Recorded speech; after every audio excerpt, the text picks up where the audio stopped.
I will like to invite and welcome Narang uncle. Please आए और सत्संग शेयर करें. नारंग अंकल. जय गुरु जी. गुरु जी के साथ मेरी जर्नी 2001 में शुरू हुई.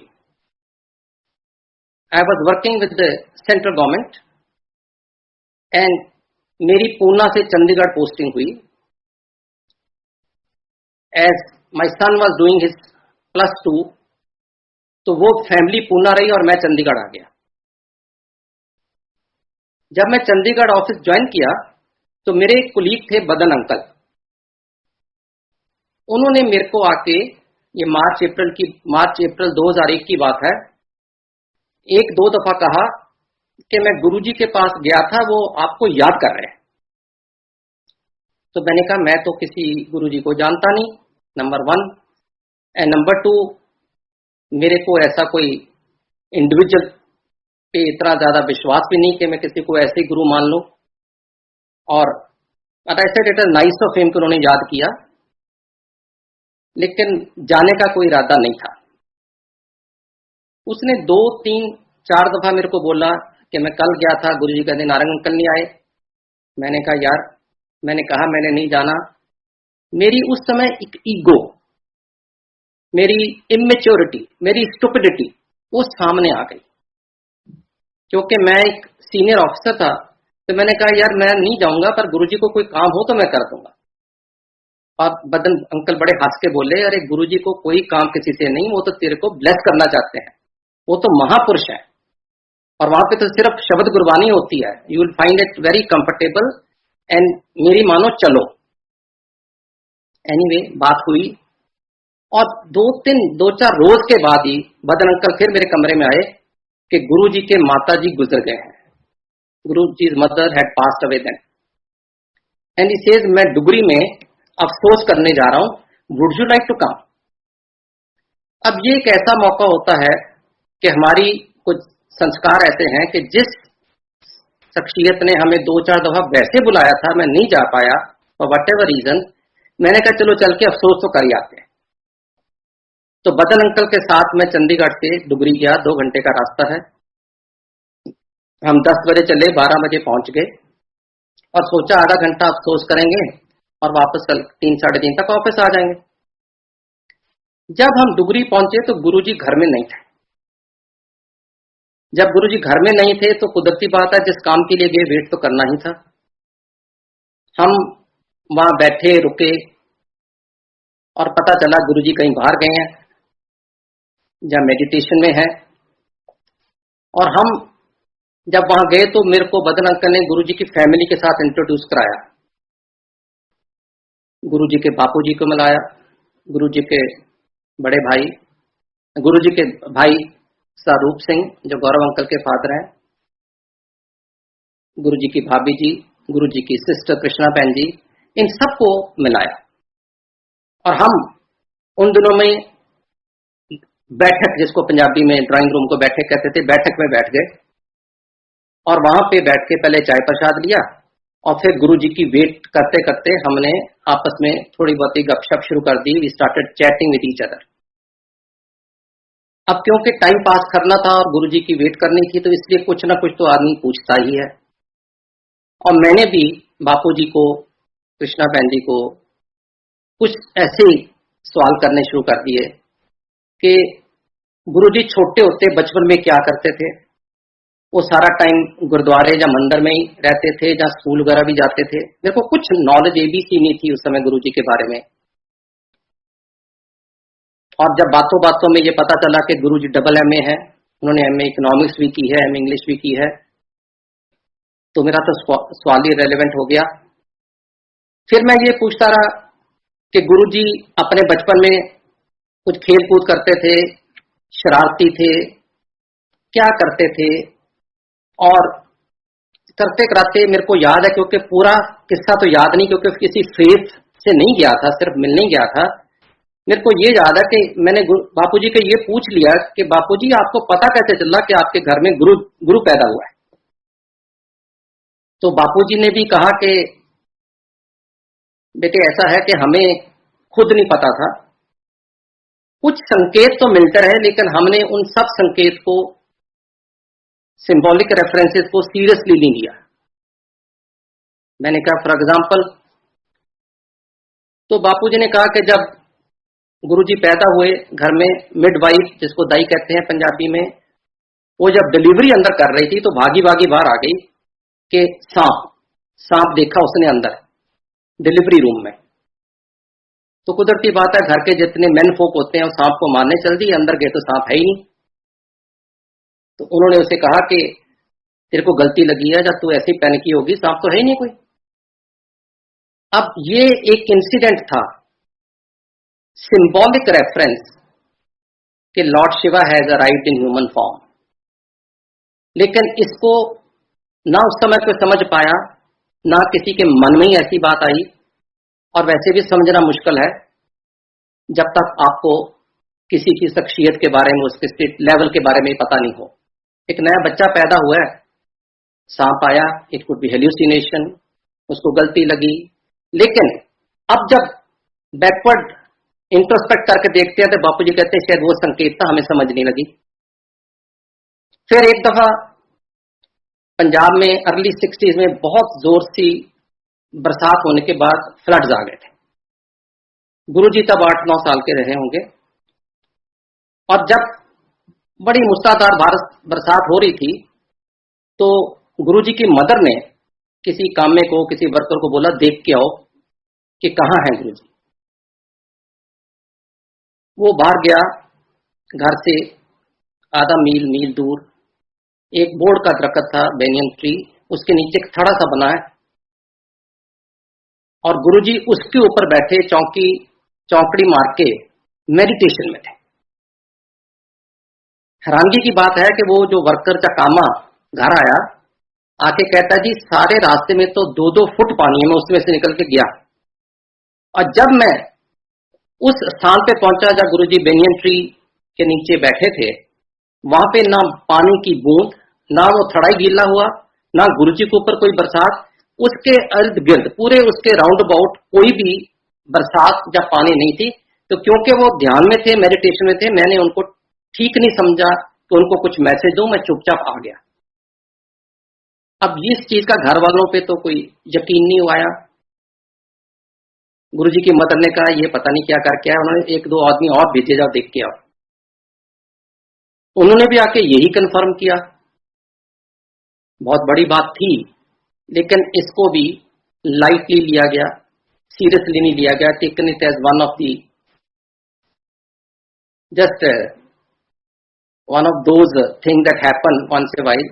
पर इसको बिल्कुल इस एंगल से नहीं लिया गया कि ये कोई महापुरुष पैदा हुए हैं जो इस तरीके की लौकिक रचना कि सारे गांव में फ्लड है लेकिन उस बोर्ड के दरख्त के नीचे एक बूंद पानी भी नहीं।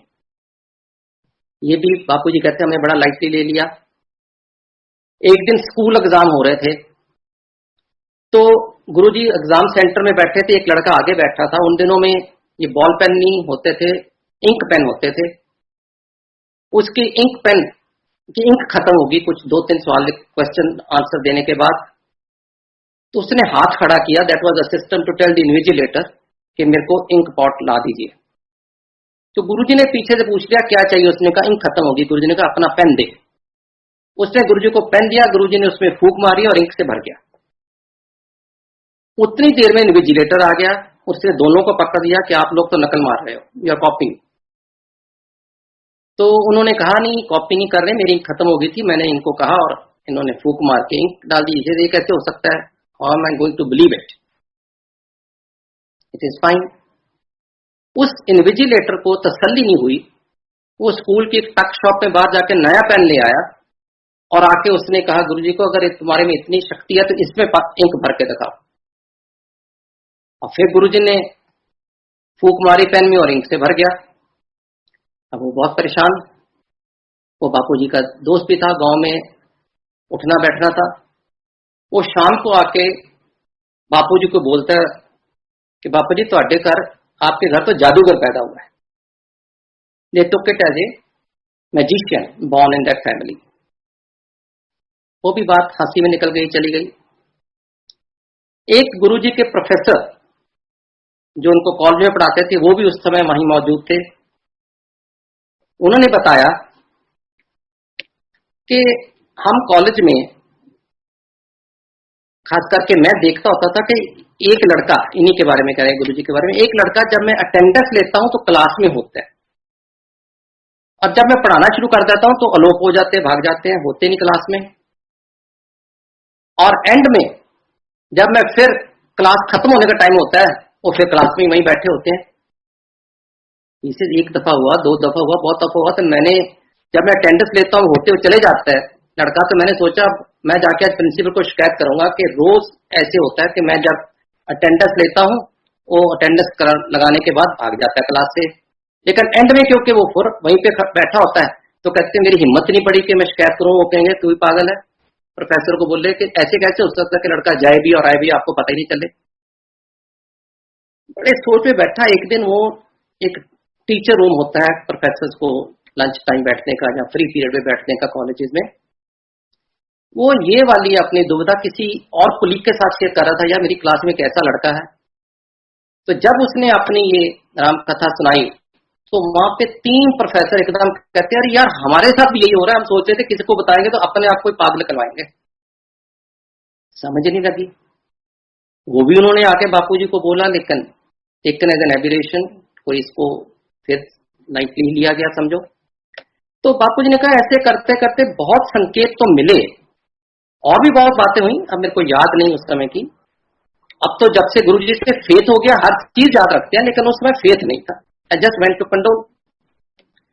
तो उस समय बापूजी ने कहा कि हमें इस सब चीजों को संकेत से मिलते रहे, लेकिन हमने किसी को सीरियसली लिया नहीं। और गुरुजी ने कहा कि सच पूछो तो इनके माताजी ने इनमें सबसे पहले गुरु पाया। सबसे पहले गुरुजी की माताजी ने इनमें गुरु पाया और उन्होंने मत्था टेका, तो मेरे को भी फिर मैंने भी उसमें को क्योंकि माताजी ने पाया मैंने भी गुरु माना, और मैं गुरुजी को उसके बाद मत्था टेकना शुरू किया when Guruji was in his 30s और सो। अब ये बहुत अजीब सा वाक्य भी लगा और अजीब इंसिडेंट भी है कि किसी के माँ बाप अपने बच्चे को ही मत्था टेके। उससे थोड़ा सा लगा कि ये शख्सियत क्या है। उसके बाद लंगर भी हुआ, फिर चाय प्रसाद फिर हुए, करते कराते हम 4 घंटे वहां बैठे गप्पे मार रहे थे, और तकरीबन 4 बजे किसी ने आके बोला कि गुरुजी आ रहे हैं। और हम बैठक में बैठे थे, एक साथ वाला कमरा था जहां पे एक कॉट थी, मंजी थी, और नीचे दरी बिछी हुई थी, क्योंकि गांव में जब ऐसा माहौल होता है अफसोस करने लोग जाते हैं, नीचे बैठते हैं अक्सर। तो सबने कहा गुरुजी आ रहे थे, हम उस कमरे में चले गए। और एक क्वालिस, उन दिनों में क्वालिस गाड़ी होती थी, आई, उसमें से 4-5 लोग निकले। अब मेरे को तो पता नहीं गुरुजी कौन है, मैं कभी मिला नहीं था। और मैं जब उस कमरे में गया तो वहां मंजी बिछी थी, मैं मंजी पे ही बैठ गया, लोग नीचे बैठे हुए थे। तो एकदम मेरे को बदन अंकल ने इशारा किया कि नीचे बैठ जाओ, ये गुरुजी के लिए मंजी है। तो मैं फौरन उठा और उतने देर में गुरुजी अंदर आ गए, आके मंजी पे बैठे, मेरे को बोले साथ ही बैठ जा। मैं बैठ गया। तो 40-50 लोग जब उस कमरे में हो गए और आते मेरे को बोलते गुरुजी नारंग अंकल तेरे को बहुत दफा बुलाया, तू आता क्यों नहीं?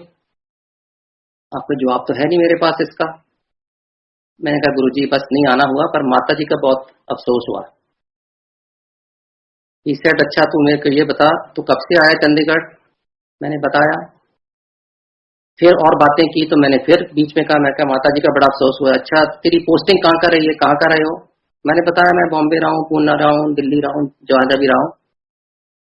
तो मेरे को ये लगे कि मैं तो अफसोस कर रहा हूं और गुरुजी इस चीज का कॉग्निजेंस ही नहीं ले रहे, गुरुजी इसकी तरफ ध्यान ही नहीं दे रहे, और वो मेरे को और तरीके के सवाल पूछ रहे हैं। 2-3 बार करने के बाद मैंने भी छोड़ दिया, पता नहीं क्या बात है, जहां मैं कम्युनिकेट नहीं कर पा रहा, जहां गुरुजी इसके ऊपर रिएक्ट नहीं करना चाहते। ये तो बहुत देर की बात है जब पता चला कि गुरुजी साक्षात शिव और भगवान है, उनके हाथ में जिंदगी और मौत है। ये उनके लिए तो बहुत छोटी बात, उनको पहले ही पता थी कब क्या होने वाला। तो इस चीज को इतनी महत्व नहीं देंगे जो हम ऑर्डिनरी मॉर्टल, जो हम ह्यूमन बीइंग देते हैं। एनीवे और बातें करते कराते उन्होंने मेरे फैमिली के बारे में पूछा। मेरे एक चाचा जी थे चीफ सेक्रेटरी, पंजाब से रिटायर करते। अच्छा अच्छा, वो तेरे चाचा हैं, वो भी मेरा भगत है। अच्छा जी। एंड जब हम उठने लगे आधा पौना घंटा उनके साथ गुरु जी के साथ चैट करके, तो मेरे को कहते, नारायण अंकल 21 मई को माता जी का भोग है, आई जरूर। अब इम्प्रॉप्टो मेरे मुंह से निकल गया सत बचन। सत बचन एक ऐसा शब्द है पंजाबी में which means that I will obey the command. मैं कह सकता था मैं कोशिश करूंगा, मैं कह सकता था कि आई ट्राई माई बेस्ट, लेकिन मेरे मुंह से सत बचन निकला। वो मेरे को लगता है गुरु जी की मेहर थी कि उन्होंने मुंह से ऐसे निकाला। सत बचन मीन्स आई विल ओबे योर कमांड। अगर किसी को सत बचन कह देते हो तो फिर वो बात करनी जरूरी हो जाती, लाजमी हो जाती। उसमें भी कोई राज था। गुरु जी अपने बारे में, अपनी शख्सियत के बारे में मेरे को बताना चाहते होंगे। मैं कभी कभी ये सोचता भी हूं कि अगर मेरे को गुरु जी उस दिन जाते ही 12 बजे मिल जाते तो शायद मैं गुरु जी का उतना डिवोट डिसाइपल ना बन पाता। लेकिन वो जो 4 घंटे गुरु जी ने दिए, उसके अंदर मैं गुरु जी के बारे में इतना कुछ जाना, उनकी शख्सियत के बारे में जाना, तो एक मन में ये तो पक्का दृढ़ विश्वास हो गया कि मैं किसी बहुत बड़े महापुरुष को मिल रहा हूं। तो that 4 hours of conversation with Bapuji and other family members gave me a strong indication कि मैं एक महापुरुष को मिल रहा हूं, तो उसको महापुरुष को महापुरुष की तरह ही मिलना है, ऑर्डिनरी ह्यूमन बीइंग की तरह नहीं मिलना। जब वापस चला गया, चंडीगढ़ पहुंच गया, 2 घंटे का रास्ता था, और मेरे को रात को ही, उसी रात अगली शाम में, कोई ये एग्जैक्ट याद नहीं, मेरी वाइफ का पूना से फोन आया, क्योंकि my wife and son they were still in Poona, कि क्यों आपने वहां जाके किसी गुरुजी को धार लिया और मेरे को बताया भी नहीं। मैंने कहा मैं किसी गुरु को नहीं धारा, 2-3 मैसेजेस गुरुजी के जरूर आए थे, मैं ज्ञानी, और मैं कल गुरुजी की मदद की डेथ हो गई थी, कंडोल करने गया था। और धारणा तो तब होता है जब उनका पक्का डिसाइपल बन जाऊं, उनके शरण में चले जाऊं। पर यस, उन्होंने कहा है कि भोग पे आना, और मैंने सत वचन कर दिया, अब मैं 21 मई को फिर जाऊंगा। मैंने कहा आपको कैसे पता चल गया? इसे पूना में एक आंटी है जिनका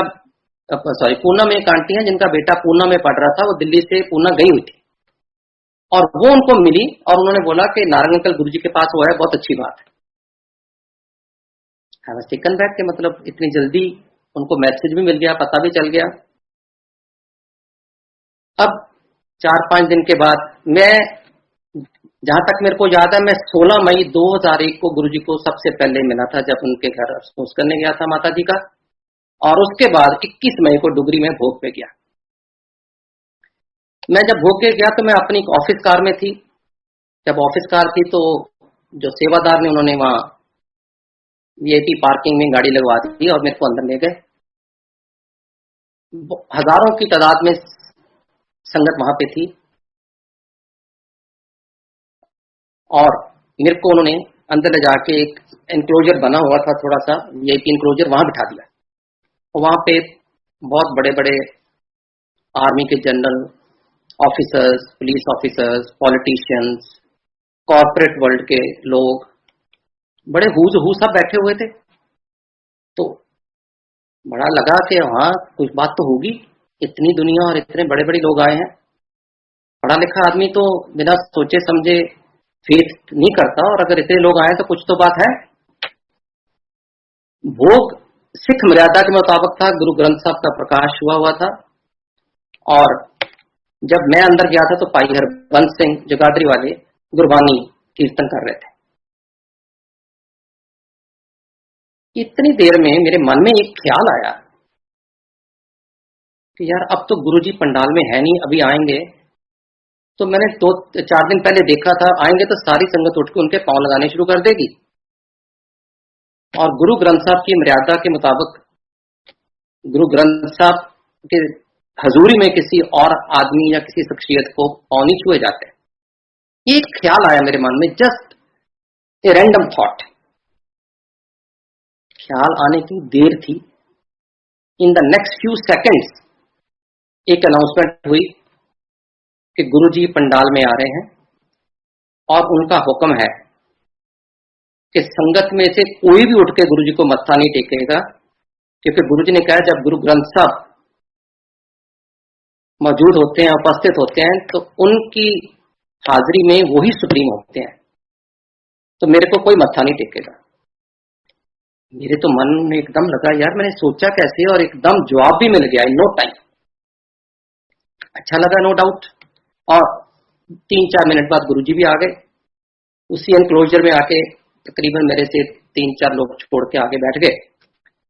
बैठते उन्होंने मेरी तरफ देख के एक बड़ी मिस्टीवियस सी स्माइल दी, जिसका मतलब ये था कि तेरा डाउट क्लियर हो गया, तेरे मन में कोई एप्रीहेंशन थी, क्लियर हो गई। तो मैंने भी उसी तरीके स्माइल देके एक्नॉलेज किया, ग्रेटिट्यूड के हाँ जी हो गई। उसके बाद हम बैठे रहे, और कीर्तन चलता रहा, भोग पड़ा। जब उठे तो उस समय एक प्रथा थी कि गुरुजी सारी संगत को कड़ा प्रसाद अपने हाथ से देते हैं। मेरा तो फर्स्ट टाइम था और संगत इतनी थी हजारों में, तो वहां के जो पंजाब की संगत है वो पहले प्रसाद लेगी, गुरुजी का हुक्म है, और दिल्ली वाली बाद में लेगी। तो सारे लोग लाइन में लग गए। लंगर लेने के बाद जब लाइन में लग गए तो कुदरती बात है, लाइन इतनी लंबी थी कि अगर मैं भी लाइन में ही नॉर्मली लग जाता तो मेरे को भी कुछ टाइम लगता प्रसाद लेने के लिए। और मेरे मन में आया, मेरे मन में कोई फेथ नहीं था उस समय तक, कोई भावना नहीं थी। मैंने कहा ये अनाउंसमेंट हुई है, पंजाब वाले पहले लें, दिल्ली वाले बाद में लें। मैं तो चंडीगढ़ से हूँ, चंडीगढ़ तो यूनियन टेरिटरी है, ना पंजाब ना दिल्ली। तो मैं ऐसे 50, 60, 70 लोगों को बीच किसी को कह के कि मेरे को जरा जल्दी है, लाइन में घुस गया। कोई ना नहीं करता एक आदमी को। प्रसाद बांटे जा रहे थे गुरुजी, और जब भी मेरी टर्न आई तो गुरुजी मेरे को प्रसाद दे रहे और कह रहे हैं और नारंग अंकल आगे लाइन तोड़ के। और मेरे को तो जमीन ही हिल गई पांव से। मेरे को हंसा जरूर पर शर्म तो आई, और मेरे को यही नहीं समझ आई कि इन्होंने दे कब लिया। मैं तो बड़े ही डिस्क्रीटली बीच में घुसा था लाइन के। When did he see that I am breaking the line and entering into it? Anyway, गुरुजी जो कड़ा प्रसाद देते थे वो 2 हाथ, वो तो अपने कोमल से हाथों से ऐसे देते थे, लेकिन आपके 2 हाथों में पूरा भर जाता था, फैल जाता था, और आप एक हाथ से राइट से लेफ्ट या लेफ्ट से राइट उसको पलट नहीं सकते थे, आपको लिख ही करना पड़ता था। एनीवे, प्रसाद खाया। और एक चीज मेरे को गुरुजी ने और बोली उसी समय आगे लाइन तोड़ के बाद कि 7 जुलाई ਨੂੰ मेरा बर्थडे है, ते अपनी आंटी ਨੂੰ ते फैमिली ਨੂੰ लेके आई दिल्ली। फिर गुरुजी की मर्जी, गुरुजी की मेहर, मेरे मुंह से फिर 7 वचन निकल गया, अगेन ओबेइंग द कमांड। तो ये तो 21 मई की बात थी, 1.5 महीने बाद गुरुजी का जन्मदिन था। मैं प्रसाद लेके जो मिलने वाले थे 2, 4, 5, 10 लोग, उनको मिल मिला के मैं अपना चंडीगढ़ के लिए चला गया। और जाके मैं उन दिनों अपने इन-लॉज के पास ठहरा था, उनको सारा बताया कि ऐसे ऐसे में गया और ऐसे ऐसे हुआ, वाइफ के साथ शेयर किया। और मैंने अपनी वाइफ को, उस समय तक तो वाइफ थी, लेकिन अब क्योंकि डुगरी में जब भोग पे गए थे पता चला था कि सारे आदमी अंकल कहलाते हैं और सब लेडीज को आंटी कहा जाता है। सो इन दैट कॉन्टेक्स्ट अपनी आंटी को बोला कि 7 जुलाई को गुरुजी का जन्मदिन है, उन्होंने मेरे को बुलाया है, मैं फिर 7 वचन कराया हूं, हमने जाना है। उन्होंने कोई बहुत सीरियस नहीं लिया, पर उन्होंने कोई रिजेक्ट भी नहीं किया। एनीवे, करते कराते 7 जुलाई आ गई। हम मंदिर पहुंचे, बड़े मंदिर, फर्स्ट विजिट थी हमारे सारे परिवार की, सारी फैमिली की। भदन अंकल हमें बाहर से गेट से स्कॉट कार के अंदर ले गए। रश था, couple of thousand of people. और जब भी गुरुजी को मत्था टेका तो मैंने इंट्रोड्यूस किया, मैं क्या मेरे आंटी और मेरा बेटा। तो गुरुजी ने जैसे सिंहासन पे बैठे थे बड़े मंदिर में, तो एकदम कहा राइट पे यहीं बैठ जाओ। तो हम बैठ गए, हमें तीनों को बैठा लिया और एक आदमी वहां और बैठा हुआ था जिसको मैंने तो पहचान लिया पर मेरी वाइफ और बेटे को नहीं पता। 15-20 मिनट निकल गए, संगत आ रही है जा रही है। 20 मिनट के बाद गुरुजी ने मेरे को फॉर्मली इंट्रोड्यूस कराया उससे। ऐसे पहले भी पहचान गया था, वो थे Arun Shourie uncle. Those days he was editor in chief of Indian Express and later on became a union cabinet minister. और गुरुजी ने कहा ये शौरी अंकल है। मैं कह जी हाँ मैं जानता हूँ। कहते शौरी अंकल, ये नारंग अंकल पहली बार आए, इनको सत्संग, इनके साथ सत्संग शेयर करो। तो हम चारों लोग एक छोटा सा सर्कल बना के गुरुजी के बिल्कुल पांव शरण में, उनके हजूरी में वहां बैठ के सत्संग शुरू करने लगे। शौरी अंकल बताने लगे कि गुरुजी की महिमा, इस द्वार में क्या क्या मिल जाता है, और अपना पर्सनल एक्सपीरियंस बताए कि मेरी वाइफ को, शौरी अंकल की वाइफ को पार्किंसन की बीमारी थी। वो 7-8 साल से बेड रिडन थे और कहते हैं कि मैंने कोई डॉक्टर नहीं छोड़ा, कोई इलाज नहीं छोड़ा। इनकी सारी रिपोर्ट्स अब्रॉड भी भेजी, अमेरिका यूरोप जहां जहां भी उनके कनेक्शन थे, लेकिन इसका कोई इलाज उस समय भी नहीं था, अभी भी नहीं निकला। और सब जितने बाबे, जितने गुरु, जितने धार्मिक स्थान, जितने सेंट, सबके पास गया पर कुछ नहीं मिला। एक दिन कहते हैं मेरे एक फ्रेंड ने इंसिस्ट किया कि अरुण शौरी अंकल को कि आप बहुत जगह हो आए हो, एक दफा मेरे गुरुजी के पास चलो। तो मैंने कहा फर्स्ट रिएक्शन कि नहीं यार, बहुत मैं ट्राई कर ली, कोई इलाज तो है नहीं, क्या करूंगा। पर क्योंकि एक अच्छा दोस्त था, उसने सिंसियरिटी में प्यार से कहा था, उसको ना नहीं कर पाया और गुरुजी के पास आ गए। शाम जब गुरुजी के पास आ गए तो उस इन शौरी अंकल के फ्रेंड ने गुरुजी को मनाया, ये शौरी अंकल है, इनकी वाइफ को पार्किंसन है। गुरुजी कुछ बोले नहीं, बैठ गए। शौरी अंकल भी बैठ गए, चाय प्रसाद हो गया, लंगर प्रसाद हो गया। उस समय की प्रथा थी कि एम्पायर स्टेट में क्योंकि 300-400 की संगत होती थी, संगत आने के टाइम तो मत्था टेकती थी, जाने के टाइम भी गुरुजी से आज्ञा लेके मत्था टेक के जाया जाता था। अभी क्योंकि संगत बहुत बढ़ गई है, लाखों में हो गई है, तो हम अक्सर मंदिर में अनाउंस कर देते हैं कि बाहर से इजाजत है, ताकि आने वाली संगत को असुविधा ना हो। तो जब शौरी अंकल मत्था टेक के इजाजत लेने लगे तो गुरुजी ने उनकी परात में कुछ समोसा पड़ा हुआ था, समोसा प्रसाद उनको दिया। ले अपनी वोटी ने दे दी, वोटी इज वाइफ इन पंजाबी, ये अपनी वोटी ने दे दी, ये वो लिए प्रसाद है। अब वो लेके बाहर को आगे, but he was very curious कि ये क्या प्रसाद हुआ। अब गुरुजी को बता भी दिया गया था कि पार्किंसन की मरीज है, 7-8 साल से बेड पे नहीं, बेड से नहीं उतर पाई, फ्राइड चीज तो टच भी नहीं करती, तो प्रसाद ही देना था, कुछ और देते। ये डीप फ्राइड समोसा दे दिया, उसके लिए तो समोसा का प्रसाद तो तब बाद में बना। तो बड़ा एक half heartedly he took it home. When he reached home he told his wife कि आज मैं एक और गुरु के पास गया था, उसने तेरे लिए समोसा प्रसाद दिया है, मैं बेड साइड टेबल पे रख रहा हूं, दिल करेगा तो खा लेना, नहीं तो सुबह मेड को दे देना। उसने भी हाँ ना कुछ नहीं की।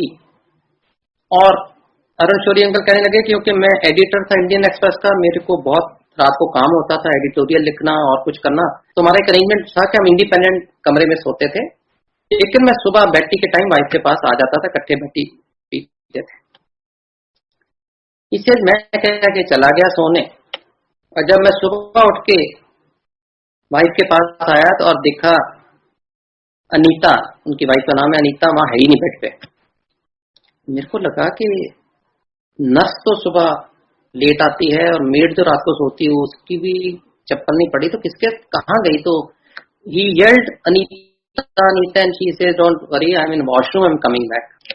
तो 2-3 मिनट के बाद जब वॉशरूम के दरवाजे से निकले तो अनीता आंटी चल के बेड पे आ रहे हैं, जो कि 7-8 साल से बेड पे ही थे। रणछोड़ी को बड़ी हैरानगी हुई कि साथ में हेल्प कोई नहीं, मेट कोई नहीं, नर्स कोई नहीं, और एक सोटी थी स्टिक के सहारे चले आ रहे हैं। उन्होंने एक तरफ नजर मारी, साइड टेबल पे देखा समोसा नहीं है, तो वो कहने लगे ये तो समोसा प्रसाद खा गई। तो जब आके बेड पे बैठे तो पूछे अनीता ये कैसे चल पड़ी तो सडनली? इसे तो आपने कहा था, मैं कल गुरु के पास गया था, उन्होंने ये समोसा दिया और उन्होंने तो समोसा प्रसाद बोला, और मैं तेरे बेड साइड टेबल रख रहा हूं, दिल करे तो खाना, नहीं दिल करे तो सुबह मेट को दे देना।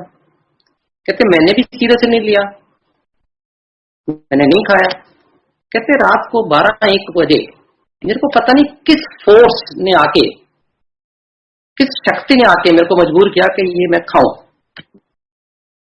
तो कहते मैंने उठ के समोसा प्रसाद बैठ के बेड पे खाया, और खा के अनकॉन्शियसली, बिल्कुल मन में आया नहीं मैं चल नहीं सकती, तुर नहीं सकती, ऐसे बिल्कुल अनमाइंडफुल, कहते मैं समोसा प्रसाद खाया तो उठ के वॉशरूम चली गई। जब मैं वापस आई तो मैं देखो मैं तो अपने आप चल पड़ी। और अब जब आप सुबह कमरे में आए हो बैठी पीने, ये मेरा सेकंड राउंड था वॉशरूम जाने का, तो naturally Shourie uncle, Anita aunty, घर में तो एकदम खुशी की लहर आ गई कि जो चीज 7-8 साल में कोई नहीं कर पाया, कोई दवाई नहीं कर पाई, कोई गुरु नहीं कर पाया, कोई सिद्धि वाले नहीं कर पाए, गुरुजी ने करके दिखा दिया। बहुत खुश। अगले दिन गुरुजी को माथा टेकने बाहर सेट गए, शुक्राना किया, और हौली हौली वो अनीता आंटी इतनी चलने में एक्टिव हो गई, लिंक तो करते थे, आई वोंट से दैट, क्योंकि वो एम्पायर स्टेट में जब लंगर होता था तो उनकी सेवा थी, वो लंगर सर्व करते थे संगत को। ये वही कर सकता है जो अपने आप को पहले स्टेबल होकर खड़ा कर सके, और फिर चल के सबको रोटी प्रसाद देना या जो भी सेवा थी वो कर पाते थे। Very amazing, very interesting experience. जब उन्होंने खत्म कर लिया शौरी अंकल ने, तो मैंने कहा शौरी अंकल मैं आपका बहुत बड़ा एडमायरर हूं, मैं तकरीबन आपके सारे आर्टिकल पढ़ता हूं, और आपने कुछ महीने पहले इंडियन एक्सप्रेस में संडे मैगजीन सेक्शन में एक आर्टिकल लिखा था, देयर आर नो गॉड और गॉडमैन, ऑल आर फ्रॉड। कोई गुरु कोई सेंट नहीं है, ये सब फ्रॉड है। और आपने ये आर्टिकल एक दफा नहीं, इसको 3 संडे कंसेक्टिव आता रहा इन कंटिन्यूएशन। और आप ये आर्टिकल लिखने वाले आज मेरे को गुरुजी की ये सत्संग सुना रहे हैं। तो उन्होंने कहा Narayan uncle you are very right, I am impressed कि तुम मेरे एडमायरर हो, मेरे आर्टिकल पढ़ते हो, पर ये सारे आर्टिकल मैंने यहां इस द्वार आने से पहले के लिखे थे, और जब गुरुजी की मेहर हुई, ब्लेसिंग हुई, तो ये गुरुजी ने मेरे को मना कर दिया, तो अब कहीं ये आर्टिकल नहीं लिखना कि वो मेरे पास आने के बाद ठीक हो गई, इसलिए मैं उसको दोबारा लिख नहीं पाया। But it was really amazing to hear him. As a matter of fact Guruji को भी पता रहता है कि जो थोड़े पढ़े लिखे लोग होते हैं, अगर मेरे को कोई भी एनी ऑर्डिनरी पर्सन आके ऐसा यही सत्संग सुना देता तो मैं शायद बिलीव नहीं करता। आज एक और स्टेज पे हूं मैं कि हर सत्संग को बिलीव करता हूं, हर सत्संग को सुनता हूं, स्वीकार करता हूं, गुरु का सत्कार करता हूं। लेकिन उस समय अगर कोई भी आके ऐसे ये सत्संग सुना देता कि मेरी वाइफ के साथ ये हुआ, मैं उसको मानता नहीं। मेरे को लगता है ये कोई स्पोक्स पर्सन है गुरुजी के, जो लोगों को इम्प्रेस करने के लिए अपनी अपनी कहानी सुना रहे हैं। लेकिन अरुण शौरी कह रहा है, इसलिए देयर इज नो रीजन कि मैं इसको डिसबिलीव करूं। कोई कारण ही नहीं कि मैं नहीं मानूं। इतना इंटेलेक्चुअल, इतना पढ़ा लिखा, editor of a leading newspaper. तो ये गुरुजी का तरीका था कि अगर मेरे को वो किसी और से सुनाते तो मैं मानता नहीं, तो गुरुजी ने मेरे को पहला सत्संग शौरी अंकल से अपने चरणों में बैठा के कराया, और हमारी पूरी फैमिली बहुत इंप्रेस हुए उनकी शक्ति के बारे में, उनकी शख्सियत के बारे में, गुरुजी हैं कौन। एक मन में लालसा हुई कि और जाने इनके बारे में। उठ के हम बाहर लंगर खाने गए, वहां भी 2-4 लोगों ने छोटे छोटे सत्संग किए। फिर हम वापस आए, और जैसे कि इजाजत लेके जाना होता है, गुरुजी ने फिर बैठा लिया। वहां बैठे रहे, संगत आ रही थी, जा रही थी। किसी किसी को गुरुजी प्रसाद दे रहे थे, लेकिन बड़े फंक्शन में वो जैसे 7 जुलाई वाले दिन कड़ा प्रसाद हाथ से देने वाली प्रथा नहीं थी, पीछे लंगर में प्रसाद मिल रहा था। और जब बैठा लिया, थोड़ी देर के बाद गुरुजी कहते चलो नारंग अंकल चलो। हमने जाके मत्था टेका, तो मेरे को आज भी याद है, हमें एक आम की पेटी प्रसाद के तौर पे दी गई, जो हमने बहुत रेलिश भी किया, और गुरु की ब्लेसिंग लेके, क्योंकि मन में कहीं ना कहीं किसी कॉर्नर पे ये भावना आ गई थी कि ये is not an ordinary person. Shiv है, भगवान है, ये नहीं पता था तब तक, लेकिन ये इतनी भावना मन में आ गई थी कि जिसको आज मिल के आ रहे हैं, ये बहुत बड़ी शख्सियत है। और गुरुजी अपने हमको महापुरुष ही कहते थे, तो महापुरुष हैं।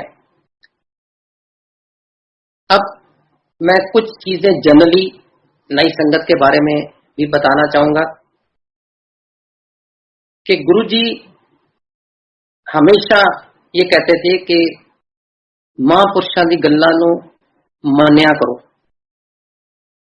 महापुरुषां दी गल्लां नूं सीरियसली लिया करो, लाइटली ना लिया करो। और गुरुजी कहते थे अगर मेरे को कुछ पाना है तो कनेक्ट डायरेक्टली विद मी, किसी को बीच में मैसेंजर नहीं बनाना, किसी को मसीहा नहीं बनाना। कितनी भी पुरानी संगत हो, कितना भी गुरुजी के क्लोज रहा हो, आप उसको ये नहीं कह सकते यार गुरुजी को मेरे बारे में ये कह दो या मेरा काम करा दो। No, Guruji always believed in direct connection. और गुरुजी कहते थे मेरे नाल डायरेक्टली जुड़ो, जदों भी टाइम लगे दिन च 24 घंटिया दे विच जिस वेले भी मेरे नाल बैठो, जुड़ो, मैं हर एक दी गल सुनना। गुरुजी कहते मेरे जोड़िया नाल गल करो, किसी घर ने मेरे कैलेंडर के अगे, स्वरूप के अगे कोई गल करो, मैं सुनना। ये चीज़ां बड़ियां अजीब लगदियां ने, पर जदों जुड़ जाओ तो क्योंकि सारिया चीज़ां एक्सपीरियंस कीतियां होनी, इन्हां च अजीब लगने वाली कोई गल नहीं। और गुरुजी दूसरी चीज, ये मैं general principles of connecting to Guruji बता रहा हूं। मैं अपना सत्संग बाद में जब कभी मौका मिला फिर कंटिन्यू करूंगा। सत्संग बहुत है, गुरुजी की बहुत मेहर रही है, लेकिन नई संगत के लिए कुछ जनरल प्रिंसिपल्स बताने जरूरी हैं। तो डायरेक्ट कनेक्शन के ऊपर गुरुजी का बहुत जोर था। कोई आंटी अब्रॉड से आई थी, उसको किसी ने बोला कि गुरुजी कहते हैं अमृत वेले जुड़ो। वो अमृत वेले कितने बजे होता है? रात को 2 बजे, 3 बजे, 4 बजे, 5 बजे, कई लोगों को पूछ रहे थे। तो गुरुजी ने एक दिन उसे बुला के बोला, आंटी तू जगह जगह पुछती पई है अमृत वेला कितने बजे होता है, तू मेरे नाल जब भी जुड़ जाएगी ना अमृत वेला। It's so beautiful. Time is neither A constraint nor a factor. गुरु के साथ जुड़ना इज इंपॉर्टेंट। 24 घंटे में जब भी आपको 5-10 मिनट, आधा घंटा, घंटा मिले, गुरु के साथ जुड़ो, मेडिटेट करो, गुरु से बातें करो, गुरु सुनता है। और दूसरी चीज गुरुजी कहते थे टोटल सरेंडर। ये एक बड़ी रिलेटिव टर्म है, very easy to say, difficult to practise. Total surrender, जो मैंने समझा कि गुरु जी कहते थे गुरु के पास आए तो सब कुछ गुरु पे छोड़ दो, अपनी मेहनत करो, अपनी कमाई करो, अपने फर्ज पूरे करो, लेकिन रिजल्ट मेरे पे छोड़ दो। और टोटल सरेंडर में गुरु जी कहते थे कि total means total. For example, अगर कोई आपके मन में 10 डिमांड या 10 डिजायर होती है, आप गुरु जी के पास जाते हो, मन में सोचते रहते हो ये हो जाए, ये हो जाए, ये हो जाए,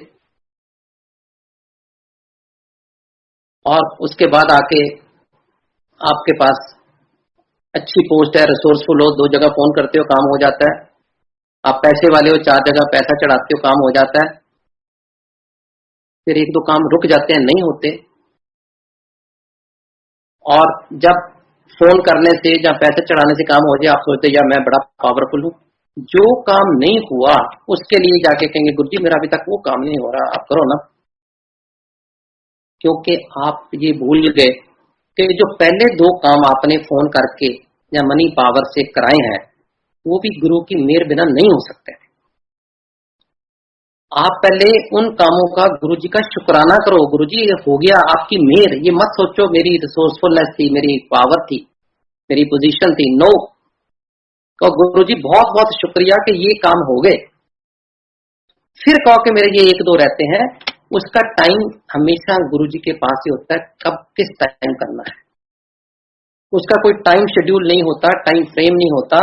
और गुरु जी से आप टाइम के बारे में पूछ भी नहीं सकते, क्योंकि महापुरुष अपने हिसाब से जिस टाइम पे करना है उसी टाइम पे करते हैं।